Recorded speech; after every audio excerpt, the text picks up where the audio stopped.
Bien. Antes de pasar a la siguiente función del sistema escolar, había una pregunta ahí en la guía de lectura. Textualmente no me la acuerdo, pero decía algo así como que se buscó que la civilización avanzara en una doble faceta. La tomé de Siede, ¿no? En una faceta simbólica y en una faceta material. Que sobre esto me preguntaron ayer, por eso le hago yo la pregunta a ver qué entendieron.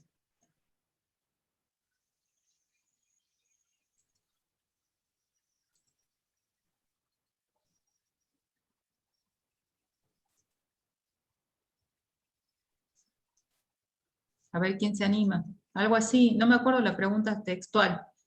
Eh, que insisto, es un planteo de Siede y yo la tomé y la convertí ese planteo lo convertí en pregunta para ver qué habían entendido. Siede nos dice algo así como que se buscó, ¿Quiere que ¿sí? le lea, profe? Bueno, bueno, ¿En qué consistieron esas facetas material y simbólica del proceso civilizatorio señalado por el autor? bien. ¿Qué entendieron? ¿Quién se anima a ver?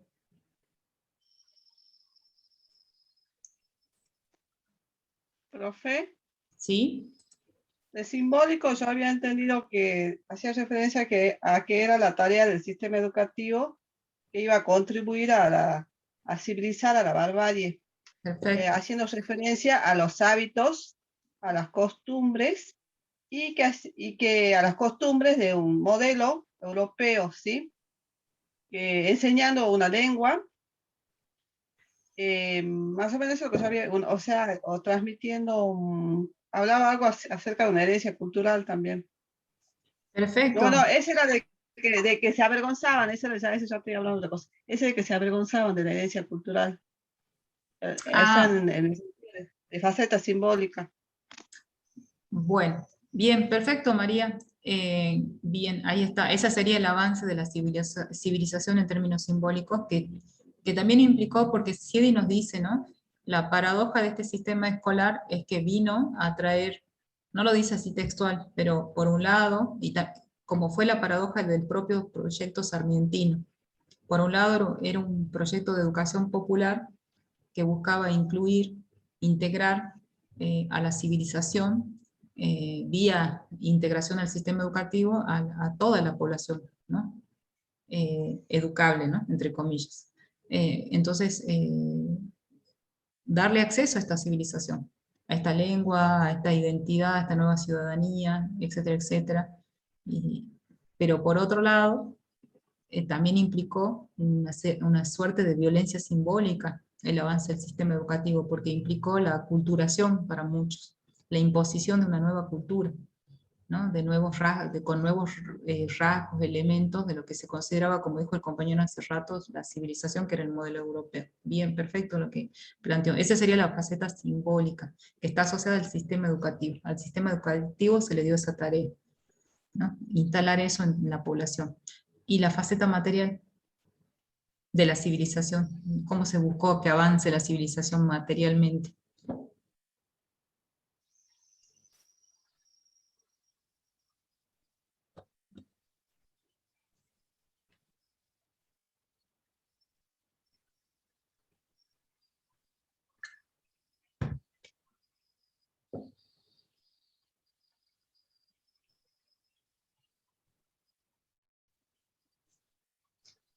De nuevo silencio.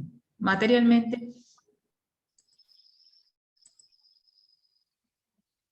ya dijimos simbólico, tiene que ver con cambio en las costumbres, en los hábitos, en la cultura, ¿sí? Ahí está la instalación, el avance simbólico de la civilización. Y en su plano material, ¿cómo se pretendió que avance? Porque fue bastante violento. Fue por un lado modernizador, pero por el otro lado tuvo rasgos de violencia, nos dice Siedro.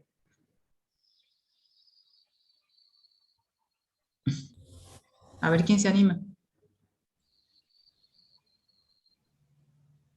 Miren que nos vamos a dormir todo, ¿no? Acá. Profe, Sí, profe, creo que hacía referencia al avance de las campañas que se daban en el desierto, que si bien eran, ahí se tomaban estrategias violentas para civilizar a los indios, al gauchaje.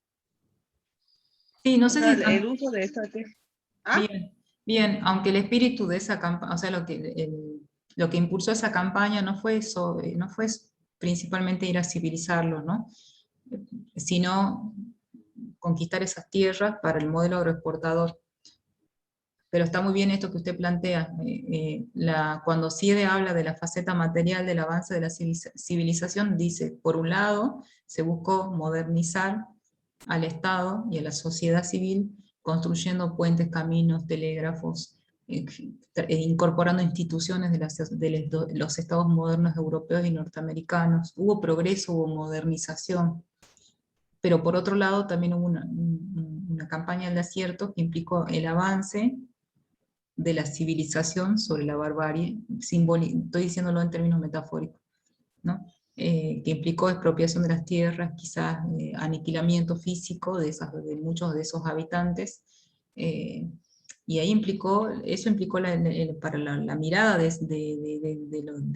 la clase dirigente de ese periodo, eso implicaba el avance material de la civilización sobre la barbarie, ¿no? Ahí también entra la creación de los ferrocarriles. Ferrocarriles, puentes, telégrafos, todo eso, sí, todo eso es material, ¿no? Faceta material en el sentido de concreto de la civilización, ¿sí? Por eso dice, tuvo una faceta material que tuvo sus lados violentos, así como la simbólica lo tuvo por un lado grandes progresos, porque muchos sectores fueron incorporados al sistema educativo que no tenían acceso a la educación, pero por otro lado también implicó aculturación para muchos sectores. Ese es el análisis que hace CIEDE, ¿no? Bien. Y toma el proyecto sarmientino, por eso dice a Sarmiento se lo conocerá como las dos cosas, digamos, como un padre golpeador y como alguien que contribuyó mucho a la educación popular, las dos cosas, digamos. Así que bueno, vamos a la próxima función, que es asimilar al extranjero. ¿Qué pueden decir? ¿Alguien escribe en el chat? Bien, dice, creo que es Cristian, ¿no? Transformar el paisaje rural por los ferrocarriles. ¿Es Cristian quien está en PC? Bien. Bien, no sé quién es, pero bien, ese sería también el avance de la civilización, el avance material de la civilización. Bien. Bueno, vamos entonces a esta función, asimilar al extranjero, que está asociada a la política inmigratoria, que ya Mercedes creo que la citó hace rato tomando a Tedesco, ¿sí? Que está muy desarrollada en CIEDE, y que para más detalle vamos a leer Oscar Terán. Yo les subí ese texto, no lo trabajamos en clase, pero no va a ser obligatorio, pero yo les recomiendo que lo lean para ampliar, porque ahí les habla mucho de la generación del 80 y del impacto que tuvo la inmigración en la mirada de la clase dirigente y los intelectuales de este periodo oligárquico liberal. Bueno, ¿en qué consistió? No sé, a ver, ¿qué encontraron ustedes en relación a esta función similar al extranjero?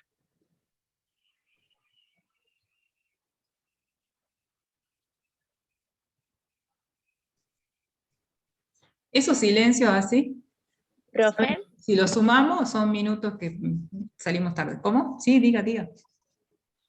sí, que si bien llegaban los inmigrantes, a su vez esto era un riesgo porque venían con sus propias culturas, ideas. También se temía mucho que eso no sé cómo sería la palabra, pero como que empiece a revolucionar a los que ya estaban, no sé si se entiende. Sí, perfecto, perfecto. Y tus compañeros seguro han entendido y pueden aportar más. Bien, Mercedes. ¿A quiénes les resultaba temor, o sea, que los extranjeros que venían? ¿A qué sector de la sociedad?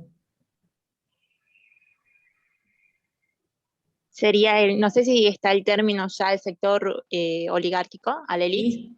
Sí, justamente, esa es otra pregunta.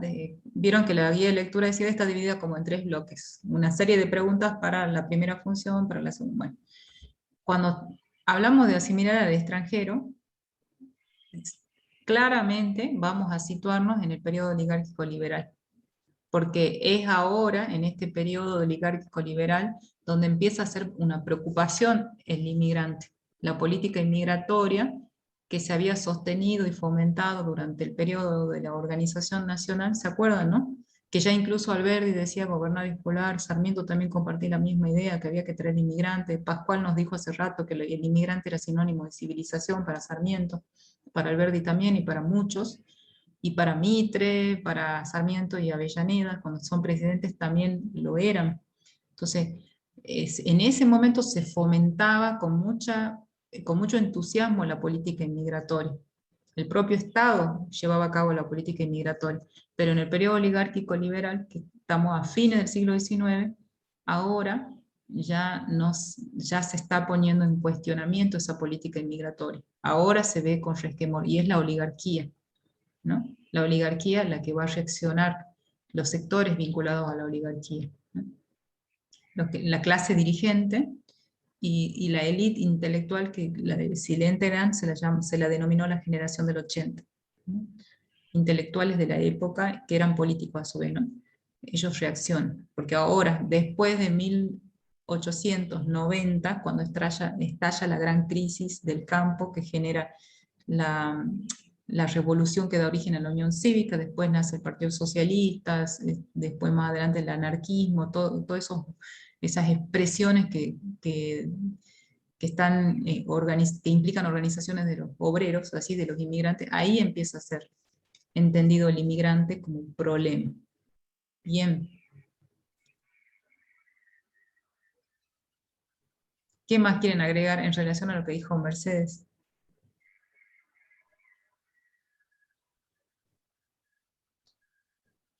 Bueno, la clase dirigente al principio tenía miedo de que la lengua, las culturas, todo eso se mezcle, a pesar de que no eran políticos los que habían llegado, sino que de la parte de Europa, sino que Bien.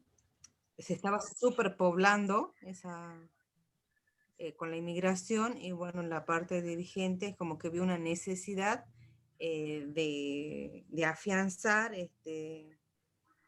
en generar una nación identitaria.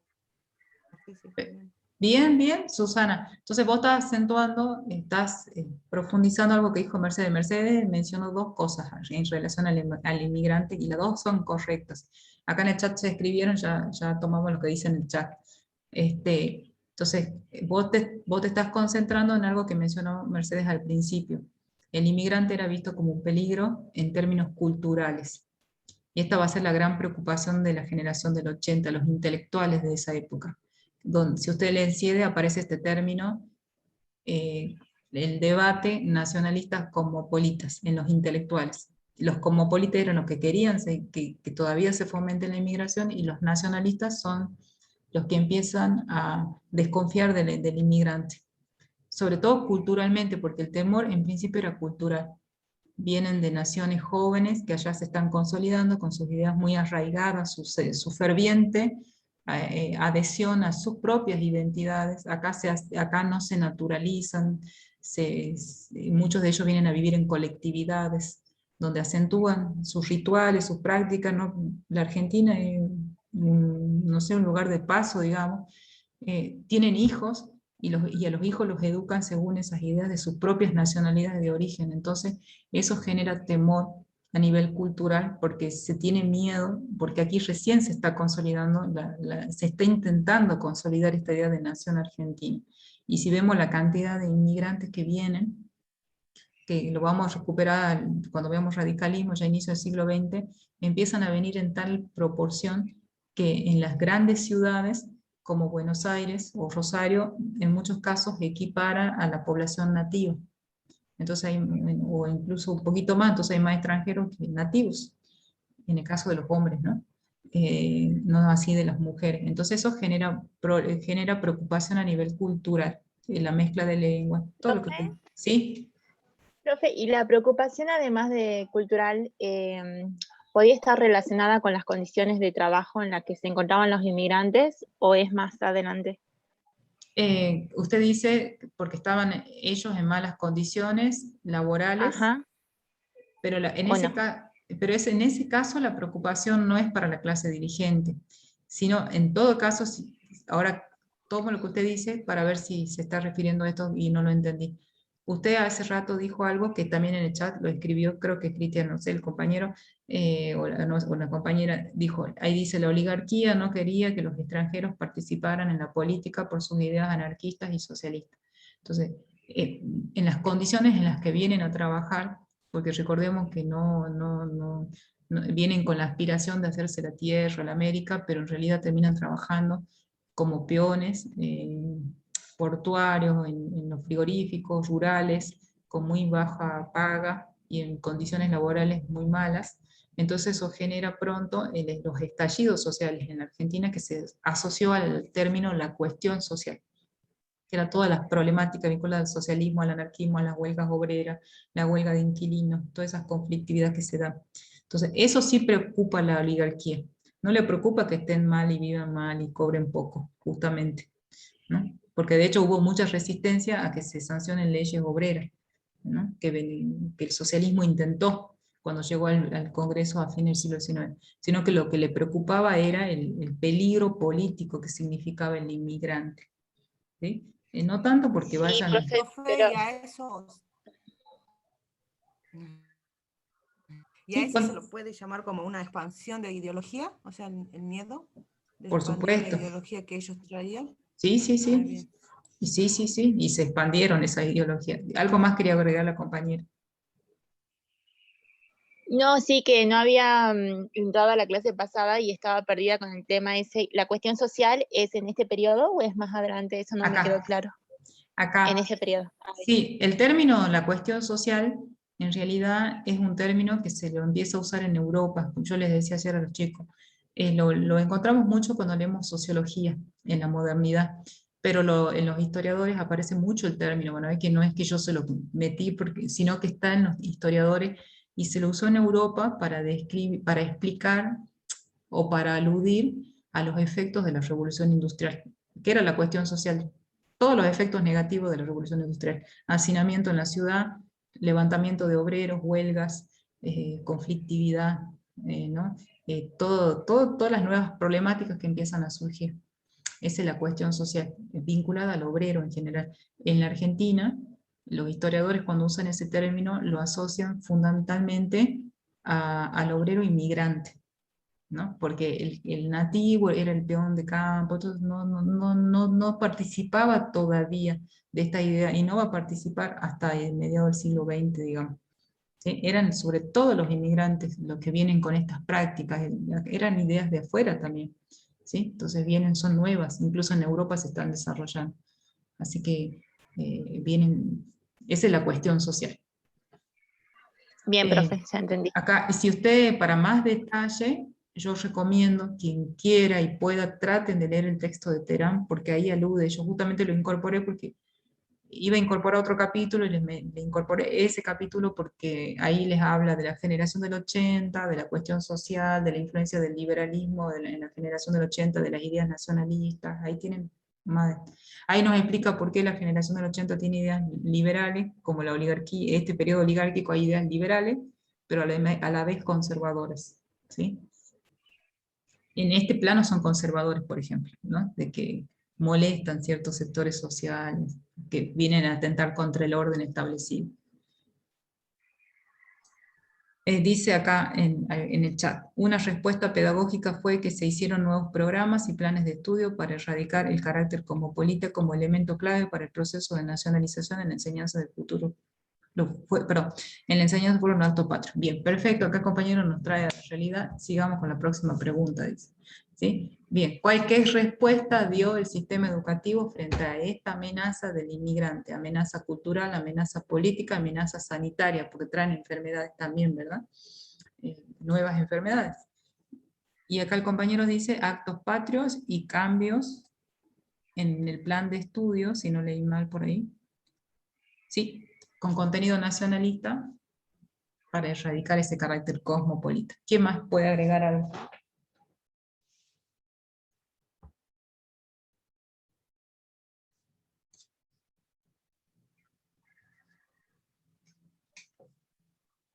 Así pasamos a la otra función ya. Falta algo más ahí.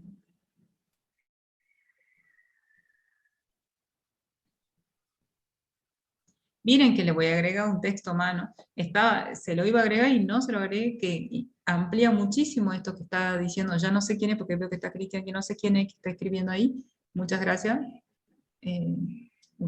Iba a agregar un texto específico sobre esto, cómo se ven, cómo a fines del siglo XIX, después de la revolución del parque que da origen a la Unión Cívica, del nacimiento del socialismo, de las huelgas, ahí se acentúa la oligarquía. Imagínense, la oligarquía se preocupa mucho por estos conflictos sociales, no quiere este conflicto social, y entonces, y ven como una seria amenaza al inmigrante. Entonces, se dan grandes cambios en el currículo, en los libros de textos, en todas las efemérides, se militarizan las prácticas escolares, se intenta militarizar, ¿no? Para desarrollar en los niños varones sobre todo ese amor a la patria, la defensa de la patria. Bueno, vamos a la próxima función, porque si no hay respuesta más que esta, ya pasamos a la próxima función.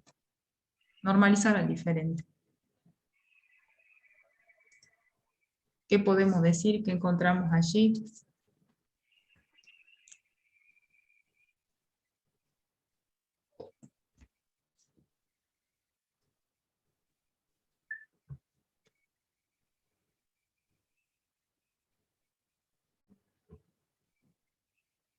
Hay preguntas, una sobre qué influencia tuvo el higienismo, otra sobre qué influencia tuvo el positivismo en el sistema educativo.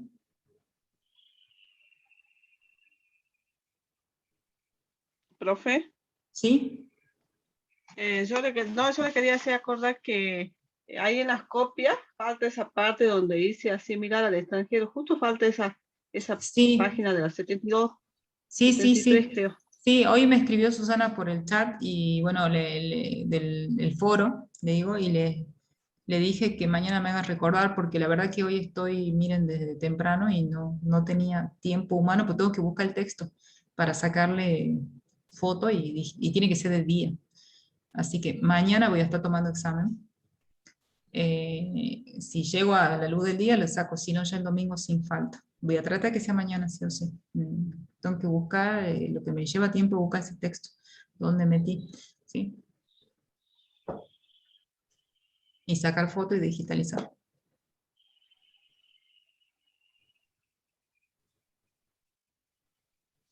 Bueno, normalizar el diferente, ustedes me dirán.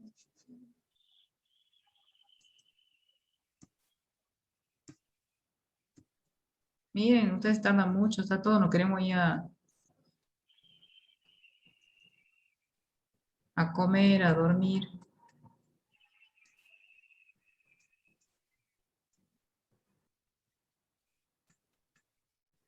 ¿Qué encontraron?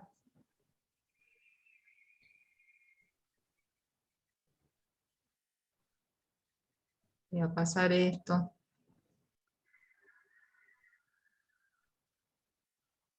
¿Qué influencia tuvo el higienismo? ¿Qué fue el higienismo? ¿O qué influencia tuvo el positivismo? Empecemos por alguno de los dos lados. Ahí está desarrollado en CIEDE, ¿no? Y de paso, como le dije ayer a los chicos de ayer, de la clase de ayer, aprovechen a repasar Arate Mariño, el capítulo 6, cuando trabaja el normalismo, porque al final del capítulo señala cuáles fueron los impactos del positivismo en la formación de los maestros normales, que lo podemos relacionar mucho con el planteo de CIEDE, de esta función, normalizar el diferente. Bueno, ustedes me dirán.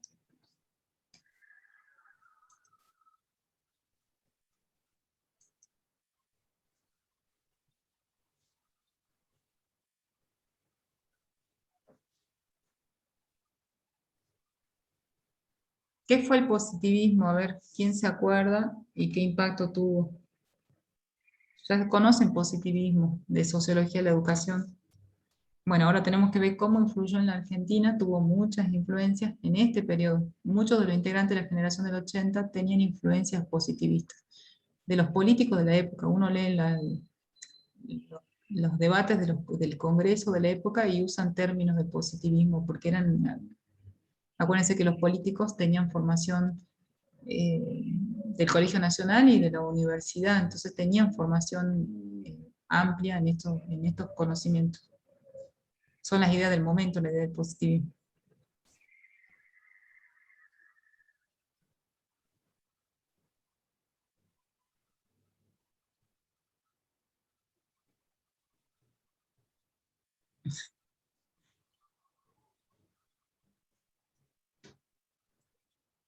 Ustedes me dirán, a ver acá alguien le escribe. Ah, bueno, ahí están las consecuencias. La escuela no tiene la culpa de que los niños fracasen por su herencia racial y social, física, psicológica baja, sino que estaba relacionado con sus capacidades. Bien, bueno, ahí hay una influencia del positivismo. Por eso yo, y para explicar, ¿quién se anima a explicar esto que acabo de leer? Que no sé quién escribió, porque todavía no logro deducir quién es y no me dice, ¿no? Muy bien. Ah, esto es Cristian, perdón, Cristian escribió ahora. Sí. La escuela no tiene la culpa de que los niños fracasen por su herencia racial, social y física, psicológica baja, sino que estaba relacionado con sus capacidades. Es aquí que se busca, bajo sistema de medición científica que propone la psicología experimental, clasificar a los niños en función de sus capacidades.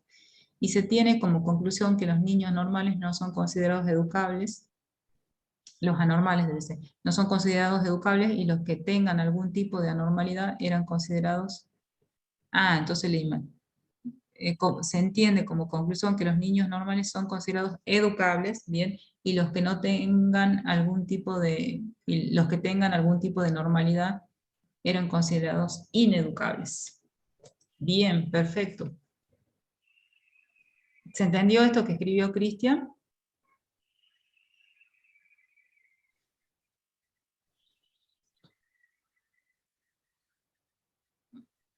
Ustedes me dirán.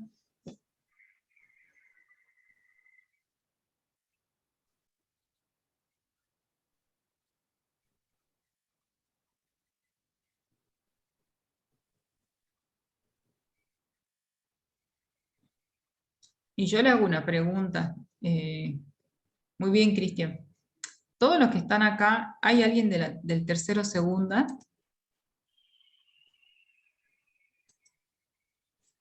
Sí, profe, yo, Mercedes. Mercedes.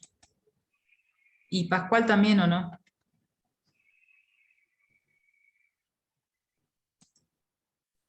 Sí, profe. Ah, bueno, porque ya digo, si no, ¿por qué no teníamos la clase?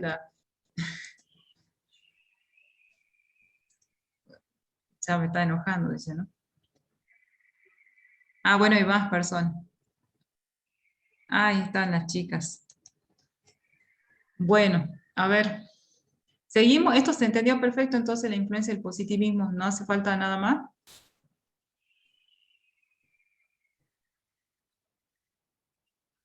Bien, muy bien, Cristian, ¿eh? Chicos, para entender esa parte hay que acá tenemos que tomar Arati y Mariño para complementar Siede, porque está como escrito medio raro, sí, en una forma más contemporánea, usa términos muy contemporáneos, entonces por ahí, y con términos de esa época, entonces por ahí confunde un poco. Pero nos está señalando qué impacto tuvo el positivismo en una de estas funciones del sistema educativo que va a ser normalizar el diferente. Por eso yo les decía, a ver, yo no quiero repetir como logro, pero voy a tener que repetir y tomo lo que para decir lo que dice Cristian, ¿sí? Que creo que él ya lo entendió perfecto y creo que muchos de ustedes también capaz que no se animan a decirlo nada más. Ya todos sabemos, porque ya conocemos lo que es el positivismo, que es una corriente epistemológica que tiene influencia en las ciencias sociales en el fines del siglo XIX, inicio del siglo XX. La Argentina no era la excepción. Estas ideas positivistas van a instalarse con fuerza en la Argentina, sobre todo a partir de la fundación de la Universidad de La Plata, que es donde se crean estas carreras de orientación positivista, donde en muchas cátedras se empiezan a impartir cursos sobre muchos de estos exponentes del positivismo, Comte, Spencer. ¿Qué sostenía el positivismo? Esto ya lo sabemos, yo lo digo, que el conocimiento que se consideraba central y verdadero sobre la realidad, el que va a tener mayor veracidad, así es, y se suponía que era objetivo, contrastado, que se podía incluso de ese conocimiento derivar leyes que expliquen los fenómenos de la realidad natural y social, era el de la ciencia, era el conocimiento científico. Ese conocimiento científico moderno, ¿no? Que usa el método de la ciencia moderna, observación, experimentación, con método comparativo, de allí elaboración de leyes generales. Esto impacta en la formación de los normalistas, de los maestros normales, porque muchos de los profesores de las escuelas normales empiezan a ser formados con estas ideas, ¿sí? Entonces imparten, muchas materias de las escuelas normales tienen impronta positivista. Además, si ustedes han leído a Arati Mariño y leen CIEDE, van a ver que en la Universidad de La Plata va a haber un departamento especializado en pedagogía que tiene total influencia del positivismo, sobre todo a partir de Víctor Mercante, que era un maestro normal y profesor, ¿no? Que crea este laboratorio de paidología en la Universidad de La Plata. Entonces, ¿qué se pretende? ¿Cómo se forma la mentalidad de los maestros normalistas desde el positivismo pedagógico? Se pretende que los maestros, en su formación, tengan una formación pedagógica que se rija por los principios de la ciencia moderna, ¿no? Que toda la tarea de la docencia, toda la tarea del docente normal esté regulada por los principios de la ciencia. Se pretendía eso. Por eso se enseñaba psicología, pero era una psicología de base biologicista, que tomaba sus fundamentos de la biología. Para entender por qué un niño aprendía o no aprendía, y bueno, se tomaban muchos elementos de la biología. Si ustedes han leído Arate Mariño nos dice cómo muchos de estos maestros, los jóvenes que querían hacer estos cursos, tienen que primero aprobar anatomía, fisiología, le va dando una serie de materias del campo de la ciencia natural para recién estudiar psicología, por ejemplo, ¿no? La propia didáctica se basaba en los fundamentos de esta psicología biologicista y de otras materias de la ciencia natural. Y otra influencia es que, y esto ya lo conocen, pero yo lo repito, que para muchos de los positivistas, sobre todo para Spencer, en Durkheim hay algo de esto, pero no tan acentuado, pero es sobre todo Spencer y Comte que aparece esta idea de que la marcha de la historia, si se comparase los pueblos y la historia, y los diferentes pueblos a lo largo de la historia, hay como una especie de evolución, de marcha ascendente hacia el progreso, pero también hay una escala, ¿no? de menor civilización, menor progreso, a mayor progreso y civilización. Y los pueblos que están allá arriba, en la cima, son los pueblos en los que se ha desarrollado la ciencia moderna, todo esto. Y eran ciertos pueblos del norte de Europa. Se considera que el sur de Europa estaba en esa escala evolutiva, en los estadios más inferiores, digamos. Entonces, esta idea es fuerte en el momento, como la idea de raza y herencia, porque se creía que se tenía esa herencia racial, biológica y cultural, que predisponía a algunos niños, desde la psicología experimental se trataba de estudiar esto, como dijo Christian, porque algunos tenían mayores posibilidades de aprendizaje y otros no. Bueno, se trataba de estudiar eso científicamente, y esto se lo hacía en el laboratorio de paidología, pero además en el currículum de las escuelas normales estaban todos estos contenidos y estos estudios que se habían elaborado. Desde allí se formaban los maestros normalistas. Entonces se creía que el niño que fracasaba es porque tenía una herencia, ya sea biológica, que lo predisponía con aptitudes menos aptas o más aptas para el aprendizaje, ¿sí? O cultural, porque la herencia esta es influencia de la sociología positivista de la época, porque también hay mucha influencia en el normalismo de la sociología positivista, ¿sí? Hay niños que vienen de una herencia cultural inferior, no civilizada, y no es solo el nativo, ¿sí? Entonces sería que el positivismo explica el éxito o fracaso escolar a partir de características anatómicas y fisiológicas del niño. Sí, el positivismo pedagógico, ¿no? La influencia del positivismo, así es. Sí, porque ese es el método, fíjese el método científico, ¿qué dice? Se va a hacer observar, experimentar, clasificar. Así es. Así es, no es que yo pienso, ay, pobre este niño, hablo con él a ver qué le pasa, si tiene problemas en su casa, eso es una novedad, digamos, recién de fin del siglo XX. Ahí es, no, bueno, hay una herencia, estudiemos, ¿sí? Hay una herencia ahí, rasgos, hasta observo, puedo hacer un registro, se hacían registros, los maestros hacían registros.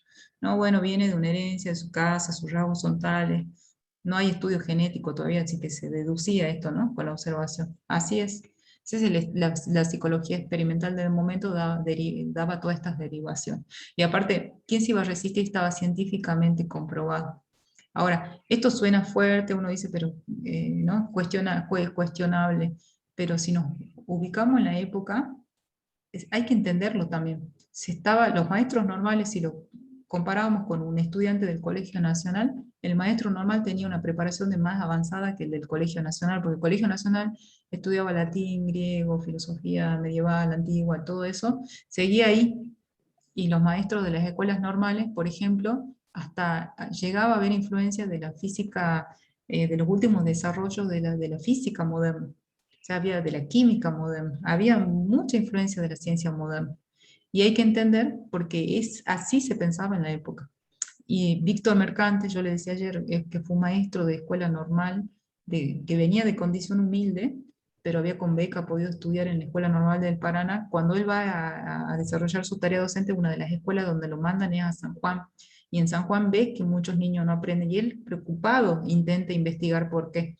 Y él solo se pone, porque ya había tenido estas influencias en su formación, él hace registro, los mide, los pesa, y hay que entender que quizás habría, no, eso es una suposición, ¿no? Pero quizás muchos de estos niños no vendrían con ciertos problemas en la nutrición o algo que también tendría repercusión, ¿no? Entonces tan errado no estaría, digamos. Eran las ideas del momento.